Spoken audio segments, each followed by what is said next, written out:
जय हिंद, good morning and a very warm welcome to civil staff Himachal. आज के एचपीएएस प्रीलिम्स 2024 रिवीजन सीरीज में आप लोगों का स्वागत है।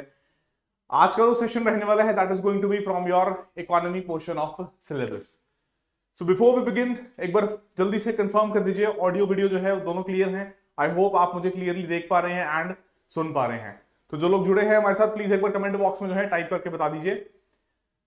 All right, so let's begin with the session। और ऑनलाइन ऑफलाइन इनिशिएटिव जो है हमारे पास available HPAS NT Allied patwari. Then the course features the USP of Civil Staff Himachal, personalized mentorship, live lectures, study materials, mocks, current affairs magazine and weekly regular basis पे doubt session which is helpful for the students to clear their doubts।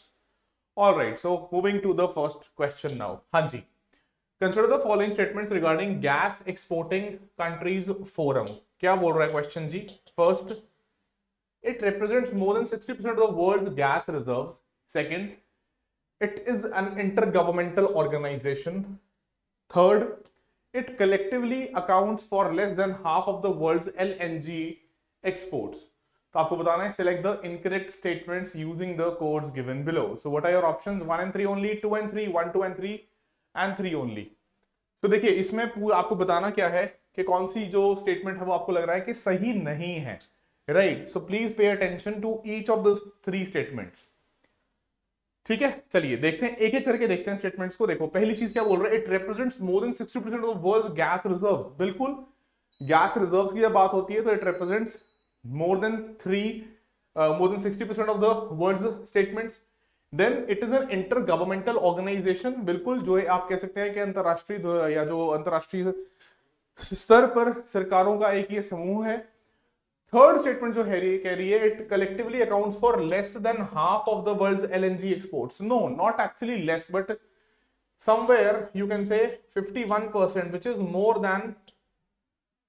than half of the world's LNG exports। जिसका मतलब ये होगा कि पहली सही है, दूसरी सही है, तीसरी जो है वो गलत है। इनकरेक्ट पूछा है तो answer will B only 3, right. Incorrect पूछा था, प्लीज माइंड। अगर करेक्ट पूछा होता तो 1 and 2 होता, वो चलो वैसे ऑप्शन भी यहाँ पे नहीं था, right. So GECF is an intergovernmental organisation and it represents more than 51% of world's exports. इसी रीजन की वजह से प्रिसाइसली हमारी जो तीसरी स्टेटमेंट थी वो इनकरेक्ट थी, making the answer as option D, right. I hope this is understood. ठीक है, ये आपका जो है पिछले पूरे वीक में GECF जो है आर्टिकल्स थे इसके ऊपर हमारे पास। चलिए let's move to the next question. Consider the following statements regarding government e marketplace, या फिर जिसको पॉपुलरली हम बोल देते हैं जेम, है ना। क्या बोल रहे हैं पहली statement, union ministry of corporate affairs is it's nodal ministry. First. Second, it was launched in 2016 to enhance transparency, efficiency and speed in public procurement। तो सवाल आपसे पूछ रहा है कि इसमें से please mark the correct statements. पहली स्टेटमेंट डील कर रही है कि GEM के रिगार्डिंग नोडल मिनिस्ट्री कौन सी है, पहला। दूसरा कि ये 2016 में लॉन्च किया गया था ट्रांसपेरेंसी, एफिशिएंसी और स्पीड जो है प्रिसाइसली बढ़ाने के लिए पब्लिक प्रोक्योरमेंट में। हाँ, सो प्लीज मेक श्योर आप ठीक से पढ़ के मार्क कर रहे हैं आंसर्स को। देखिए, going by the first statement, I hope अभी तक आप लोगों ने सॉल्व कर लिया, आप लोगों ने डिसाइड कर लिया which answer you are going with, either option A, B, C और D। तो देखिए, when we talk about the nodal ministry, the first thing is that it is not the Ministry of Corporate Affairs। तो corporate affairs नहीं है तो पहली statement हो जाएगी गलत। बट आपने मुझे ये बताना है कमेंट करके, please comment and tell me if it is not the ministry of corporate affairs, then फिर कौन सी मिनिस्ट्री जो है it is nodal ministry for government e market place.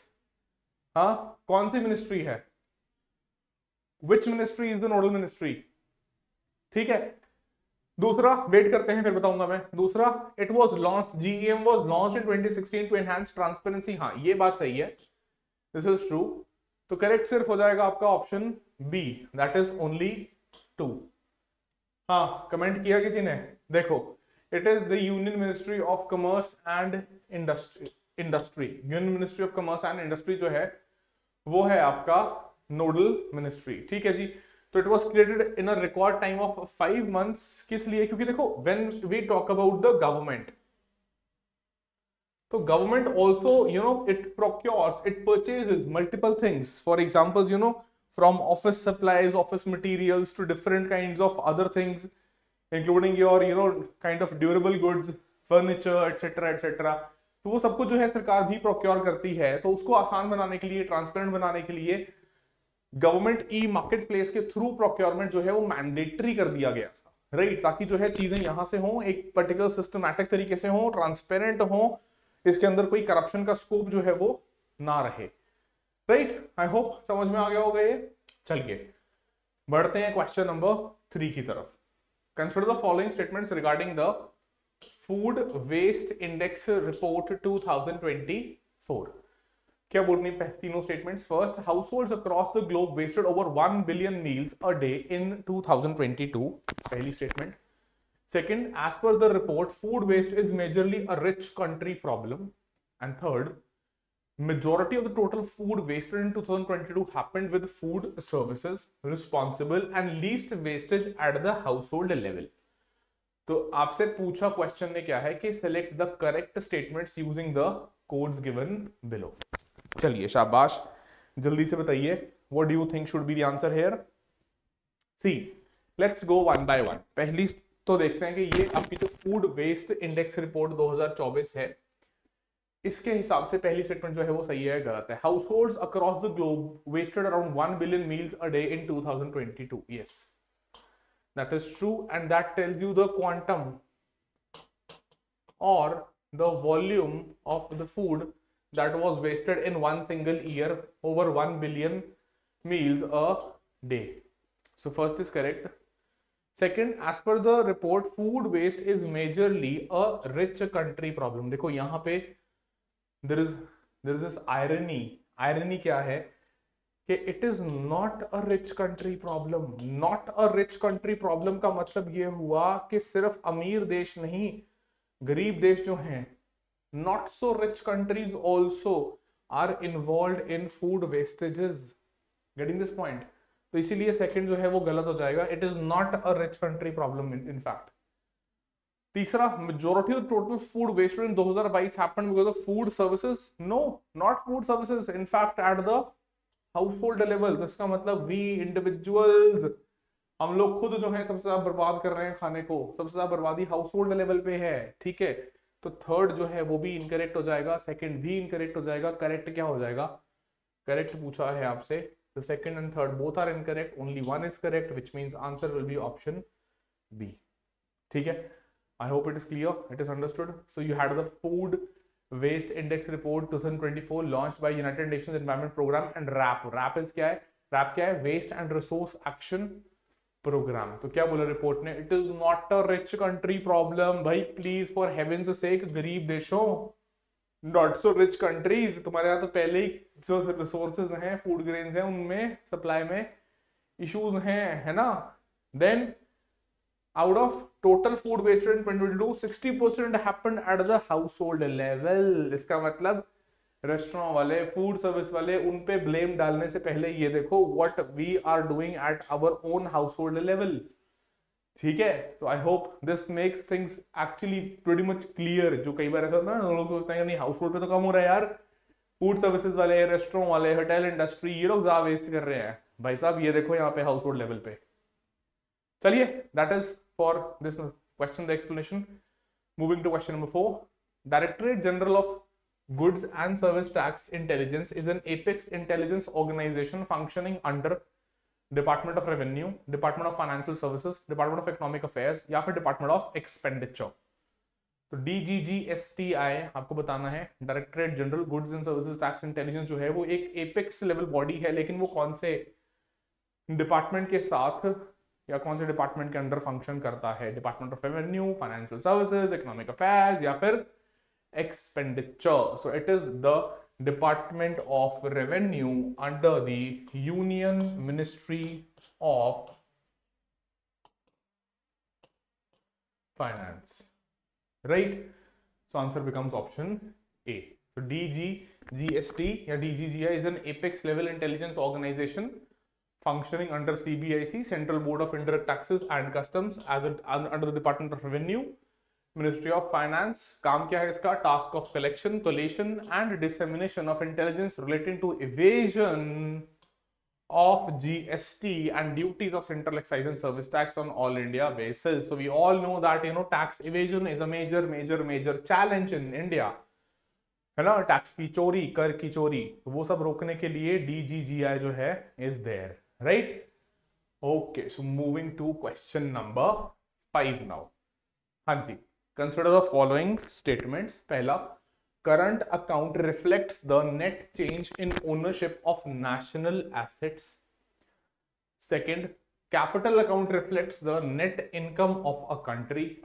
Third, India has a current account deficit of less than 1% of GDP. तो आपको बताना है which select the correct statements using the codes given below. So you are supposed to mark the statements which you feel is or are correct.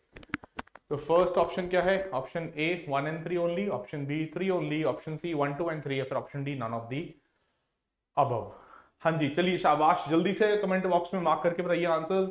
We need maximum participation. जो लोग सभी live जुड़े हुए हैं, प्लीज इट्स अ रिक्वेस्ट, जल्दी से mark करिए अपने answers in the comment section. Yes guys, चलो ठीक है. So let's take a look at the first statement. Current account बोल रहा है reflects the net change in ownership of national assets, और दूसरा capital account in the net income of a country. These are actually interchanged. Capital account जो है वो relate करता है with assets, current account asset से रिलेट नहीं करता. तो पहली भी गलत है, दूसरी भी गलत है. तीसरा, India has a current account deficit of less than 1% of GDP. नहीं, 1% से थोड़ा ज्यादा है इनफैक्ट, तो लेस देन बोलना कैन नॉट बी करेक्ट. तीनों गलत हो जाएंगी, विच मीन्स करेक्ट पूछा है तो answer will be none of the above is correct, right? So presently we have a CAD of 1.2% of GDP at $10.5 billion as per the recent bulletin by Reserve Bank of India. तो ये 1% से कम तो नहीं है. And at the conceptual level we know capital account जो है वो deal करता है एसेट्स में, है ना? लायबिलिटीज में, एसेट्स में, ये कह लो एसेट्स के साथ FDI, FPI, वो सारे इन्वेस्टमेंट्स, वो सारा कुछ किसमें है? कैपिटल अकाउंट में, and not the current account. जिसकी वजह से पहली स्टेटमेंट जो है वो गलत है, दूसरी जो है वो भी गलत है. कैपिटल अकाउंट में आपकी नेट इनकम शो नहीं कर रहा वो. ठीक है, चलिए moving to question number 6. Consider the following statements. The DGQA is under the ministry of defence. First. Second, replacing imports with domestic products is one of the main focus of DGQA, directorate general of quality assurance. तीसरा, to enhance ease of doing business, The government has announced a restructuring of the Directorate General of Quality Assurance. तो आपको बताना है select the correct statements using the codes given below. 1 and 3, 2 and 3, 1 and 2 या फिर 1, 2 and 3. तो A, B, C, D option है आपके पास. Please mark करके बताइए कि क्या लगता है आपको, उसमें से कौन सी स्टेटमेंट जो है वो, या कौन सा ऑप्शन जो है वो सही होगा. यस गाइज, चलिए शाबाश, जल्दी से बताइए. देखिए, अगर हम पहली स्टेटमेंट को देखें कि directorate general of quality assurance जो है, शायद लोगों को नहीं पता या आप कंफ्यूज हैं इसके अंदर, it is under the ministry of defence. तो पहला सही. दूसरा, इंपोर्ट्स को रिप्लेस करना विद डोमेस्टिक प्रोडक्शन, जिसमें it is being helped by the defence research and development organisation DRDO, ताकि हम डिफेंस में भी क्या बन सकें? आत्म निर्भर. We can become more and more self reliant. तो ये भी सही है. And third, EODB, ease of doing business, promote करने के लिए, क्लियरेंसेस के टाइम को कम करने के लिए, चीजों को और फास्ट ट्रैक करने के लिए, government has announced a restructuring of DGQA. That means correct statements पूछी हैं आपसे, तो 1, 2 and 3 all are correct. Answer will be option D, right? चलिए, so this is the explanation. You can read it into this later. Moving to question number 7. Consider the following statements regarding the second employment working group, that is EWG. So first statement, India is co-chairing the second EWG meeting along with Brazil and Argentina. दूसरा statement, addressing a just transition amidst digital and energy transformations is one of its focus areas. आपको बताना है कौन सा statement जो है इसमें से वो करेक्ट है. यस गाइज, चलिए शाबाश.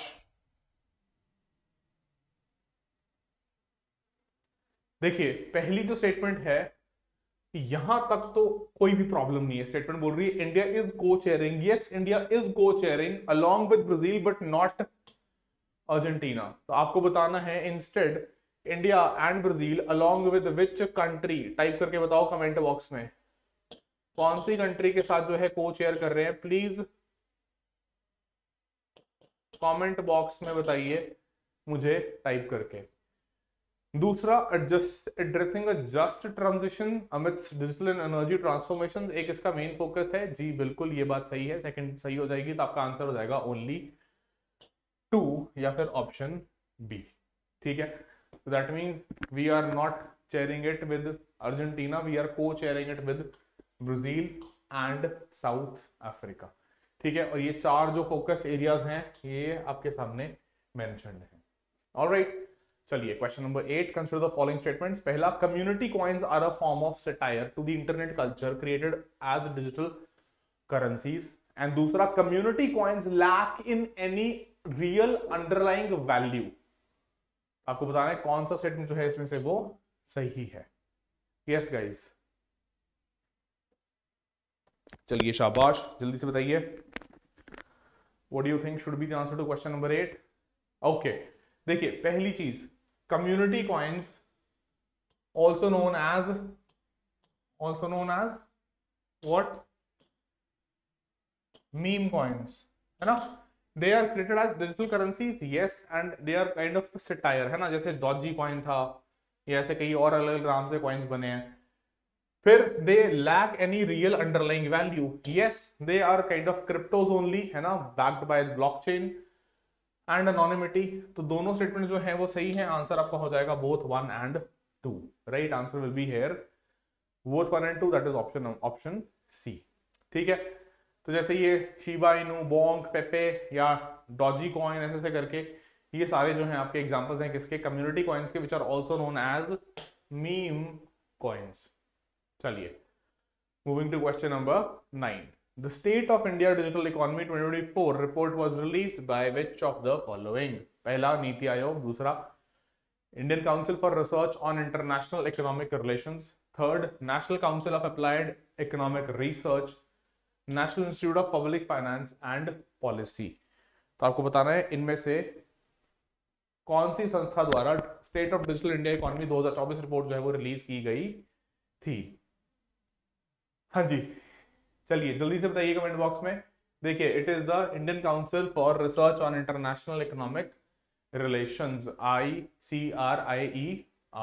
राइट, ठीक है. चलो, so question number 10, last question for the day. Yes, consider the following statements. पहला, India is one of the world's largest mobile gaming markets in terms of app downloads, application downloads. Second, the India Gaming Report 2024 was released by the Interactive Entertainment and Innovation Council and Winzo.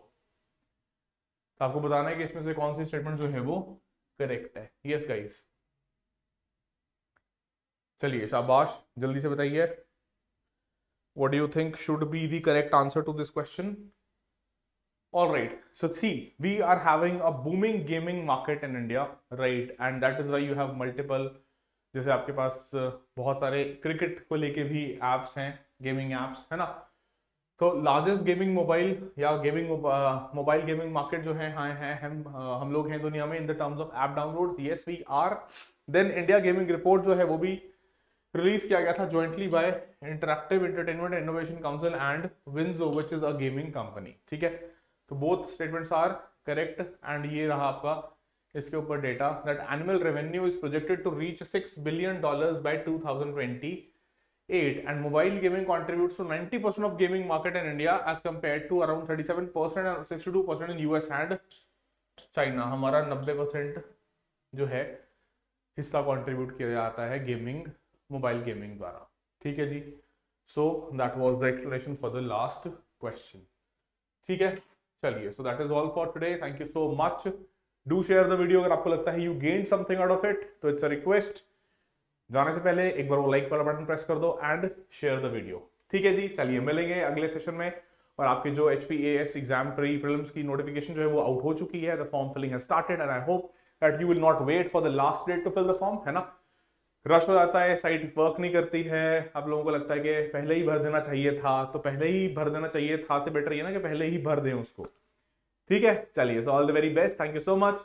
जय हिमाचल, जय Bharat, bye bye and take care.